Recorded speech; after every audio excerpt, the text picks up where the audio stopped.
Bonjour mesdames et messieurs, bienvenue dans ce 6h30. Les producteurs du village de Bois-Grélé dans le département de San Pedro rencontrent d'énormes difficultés pour écouler leur production. La raison, le pont de fortune qui permet de rallier ce village enclavé est coupé depuis les dernières pluies. Le député de Grand-Bérébi-Dogbo est allé apporter le soutien de l'État à ces populations en attendant la construction définitive d'un pont. On en parle avec Sam Conan et Franck Quadio. Bois-Grélé. Les habitants de ce village de la sous-préfecture de Dogbo dans le département de San Pedro n'ont pas eu d'autre solution que de changer leurs habitudes de déplacement. Le pont de fortune, construit avec des troncs d'arbres, a cédé pendant les dernières pluies. Depuis, si les habitants ont la possibilité de traverser le cours d'eau sur cette passerelle haute de plus de 10 mètres, il est impossible pour tout véhicule d'accéder au village, voire à celui de Patresco, localité voisine. Les véhicules en provenance de Dogbo, Grand-Bérébi et autres sont obligés de stationner juste devant le cours d'eau. Un véritable calvaire pour les populations. Quitte en brousse, on vient en décharge et on charge le cacao. On loue les gens pour charger le cacao, pour transporter, marcher, venir mettre sur l'autre marché. Voilà, donc vraiment, ils n'ont qu'à essayer de voir ce qu'ils peuvent nous aider. Depuis beaucoup de temps, nous souffrons. Pour que nos produits cacao, nous avons là, nos vivriers puissent passer pour aller vers San Pedro. Même Dogbo, même qui relie notre village, c'est-à-dire Dogbo, qui est notre sous-préfecture, mais incapable pour relier Dogbo. Dans ces moments bien difficiles, les populations de Bois-Grélé et Patresco ne sont pas seules. Le député de Grand-Bérébi-Dogbo est allé vers elles leur porter le soutien de l'État. La rencontre s'est déroulée avant le pont. L'État est au travail. Il est conscient des difficultés que vivent nos parents.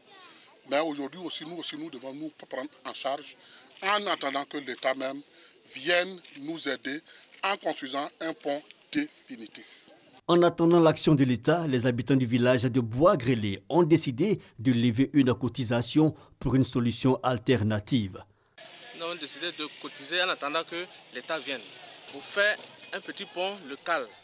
L'optimisme reste la chose la mieux partagée à Bois-Grélé, où les populations soucieuses de ne pas laisser pourrir leurs produits continuent de les porter sur cette passerelle en gardant foi en l'avenir. Hier, mardi 15 août, les chrétiens catholiques du monde ont célébré la fête de l'Assomption qui commémore la montée de la Vierge Marie au ciel. En Côte d'Ivoire, dans les chapelles et paroisses, l'on a célébré l'événement. Et dans le district d'Abidjan, notre reporter Grace Kando était dans les communes de Bingerville et de Cocody pour vivre l'ambiance de cette célébration. On le revoit. Jardin botanique dans la commune de Bingerville. À l'entrée de ce site, le rassemblement des fidèles de la paroisse Saint-Augustin. Chapelet en main, l'heure est à la méditation sur le mystère glorieux qui marque entre autres le couronnement de la Vierge Marie au ciel.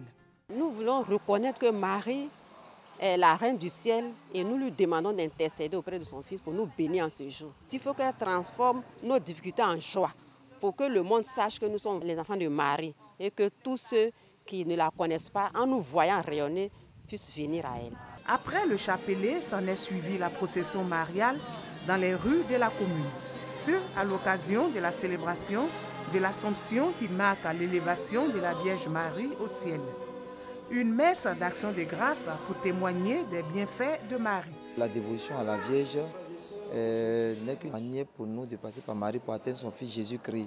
De par son oui, elle a permis à ce que le plan de Dieu se réalise pour le salut de l'humanité. Donc nous aussi, qui marchons à la suite du Christ, dans notre quotidien, dit oui au Seigneur pour que son projet se réalise. Voilà pourquoi, en cette fête-là, en honorant la Vierge Marie, nous prions pour notre pays, pour que ses fils, ses filles puissent, en toute humilité et sincérité du cœur, s'aimer davantage. La Vierge Marie est notre mère à tous. On doit la vénérer, lui demander plein de grâce, de pardonner tous nos péchés, d'apporter toutes nos souffrances vers son Fils. Les fidèles de la paroisse Bon Pasteur de la Riviera 3, dans la commune de Cocody, ne sont pas aussi en reste de la fête de l'Assomption.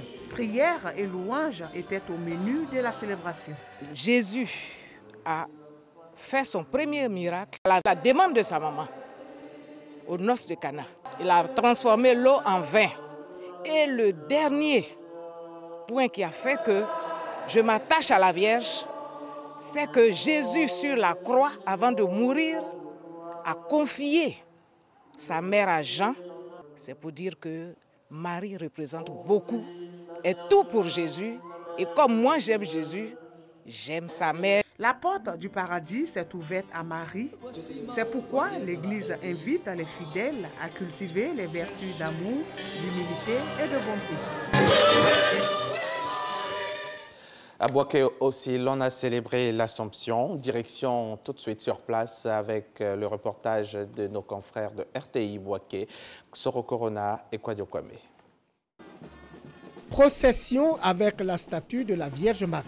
C'est prier. Prier avec son corps. L'Église rappelle les bienfaits de Dieu par Marie et implore la mère de tous les hommes pour qu'elle nous conduise sur le même chemin de vie. Dans toutes les cathédrales et paroisses, les chrétiens catholiques ont célébré la grâce de la Vierge Marie et imploré sa miséricorde afin qu'elle intercède auprès de son Fils. Pour nous chrétiens, nous sommes appelés à avoir une attitude, un comportement comme la Vierge Marie. Nous sommes appelés à vivre la vie que la Vierge a menée. Dans la famille même, dans la cellule familiale, quand l'enfant veut obtenir quelque chose de son père, il n'arrive pas quand il passe par maman. Maman a des mots justes. Et puis voilà, les vœux de l'enfant sont exaucés.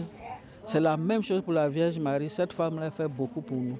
À la cathédrale Sainte-Thérèse de l'Enfant Jésus et à la paroisse Saint-Pierre de Nemo, les célébrants ont exhorté les chrétiens à avoir foi en l'Église, en la Vierge Marie, la mère de l'Église, et en Jésus le Fils.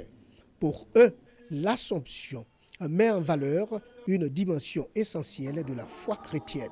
C'est par Marie, on va au Christ, donc elle nous conduit au Christ. Du coup, elle est médiatrice d'intercession. Donc, avoir une grande portée pour cette Vierge Marie, c'est honorer son Fils. L'Assomption, célébration de la mort, de la résurrection, de l'entrée au ciel et du couronnement de la bienheureuse Vierge Marie, est un moment de recueillement pour les chrétiens catholiques. Dans la région de Jacquesville, la Fédération ivoirienne de cyclisme a organisé lundi pour la 3e année consécutive une course dénommée le Grand Prix de l'Assomption. Au total, plus de 30 coureurs ont pris part à ce circuit. Et à l'arrivée, Lengani Amadou, Soumaoro Ibrahim et Kwadio Antoine constituent le peloton de tête de cette compétition. On en parle avec nos confrères de RTI Sport. À travers cette arrivée triomphale d'Amadou Lengani, la société Omnisport de l'armée remporte la 3e édition du Grand Prix de Jacquesville. Cette victoire n'a pourtant pas mis du temps à se dessiner pour lui. Après le top départ donné au village Sassako, il amorce une échappée en compagnie de Kwadio Antoine de l'ATS et Soumaoro Ibrahim de l'Ascavel. Pendant ce temps, le reste du peloton avance groupé en ralliant Ndjem avant de faire demi-tour sur le pont Philippe-Grégoire Yassé pour un retour à Sassako et continuer successivement à Avagou, à Krou, à Domangan, ensuite Sikor. En mettant le cap sur Jacquesville, c'est en véritable conquérant que Lengani Amadou et ses dauphins vont pulvériser la concurrence. Ils vont même se permettre de doubler le reste du peloton lors du circuit fermé de 3 km en 15 tours. Parcourant une distance longue de 83 km, 30 coureurs issus de 7 clubs différents ont pris part à cette 3e édition du Grand Prix de l'Assomption à Jacquesville. La population est sortie vraiment un grand nombre pour accueillir les cyclistes, pour les acclamer. Je ne peux être que satisfait. Je crois que c'est dans le cadre des discussions que nous allons avoir. On a également parlé, lui et moi, du changement de date possible, en vue peut-être d'associer les élèves pendant l'année scolaire. C'est également une chose à étudier. Donc voilà un peu les actes de réflexion que nous allons avoir pour l'année prochaine. En attendant le Tour cycliste de Côte d'Ivoire en septembre prochain, ce circuit a permis aux coureurs de jauger leur niveau avant cette grande messe. Un mot de religion dans ce journal. Les 5600 pèlerins ivoiriens se disent heureux de la présence d'infirmeries et de médecins ivoiriens dans les différents hôtels de Médine où ils sont logés. En cas de maladie, ils sont tout de suite pris en charge par les agents de santé de la commission médicale du commissariat du Hadj. Parc Gassoro Koné et Idriss Sissé, nos envoyés spéciaux sur place. Siriki, 73 ans, pèlerin ivoirien, est malade. Alerté, les médecins de la commission médicale du commissariat du Hadj le prennent aussitôt en charge. Avec son âge, l'attention est acceptable selon les médecins. Il y a eu plus de peur que de mal. Des questions aux malades et les agents de santé découvrent que Siriki n'a pas pris son déjeuner. Un, il ne s'est pas alimenté. Deux, il a subi l'insolation, le coup de chaleur. Et donc là, il est un peu hypertherme. Dans cette chambre transformée en infirmerie se trouvent médecins, spécialistes, infirmiers et aides-soignants. Tous les jours, cette infirmerie des circonstances ne désemplit pas. Comme je suis diabétique là, c'est ça, je suis venu voir si le glycémie est monté ou non. Au niveau de la tension, bon, il m'a dit que c'est un peu élevé. Donc de faire attention. On a parti Cuba, août, et puis on avait Kiblater. Quand ça a fini tout ça là, j'ai vu mon dos là, ça me fait mal un peu. Tous ceux que nous recevons, à qui nous remettons des médicaments, les médicaments sont entièrement gratuits. Les responsables de la commission médicale exhortent l'ensemble des pèlerins à fréquenter régulièrement l'infirmerie. Ils les invitent également à ne pas s'exposer au soleil. La température à Médine est de 45 degrés. 18 délégations ivoiriennes se rendront très bientôt au Mali, à Kita, dans le cadre de la caravane de l'amitié Mali-Côte d'Ivoire. Les précisions de Christ Diomandé et Herman Guibé.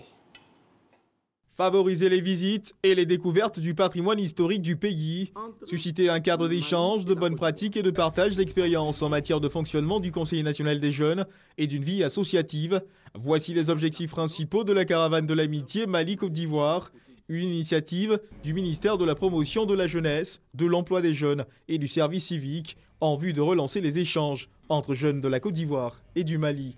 Les échanges de jeunes sont pour nous, qui avons en charge l'éducation non formelle des jeunes, une occasion de leur donner la culture de l'ouverture sur l'autre, les préparer à la rencontre de l'autre, de développer en eux des valeurs de tolérance et le droit à la différence. Pour cette édition, la caravane se déplace au Mali, dans la région de Kita. Pour ce qui concerne la sécurité, le représentant de l'ambassadeur du Mali en Côte d'Ivoire rassure. La situation sécuritaire au Mali aujourd'hui, on peut dire qu'elle est très stable. Nos jeunes, nos frères seront en parfaite sûreté et sécurité, ça on peut vous le garantir, et toutes les dispositions sont prises pour que non seulement le séjour se passe dans la sécurité qu'il faut, mais aussi que ça se passe dans les meilleures conditions.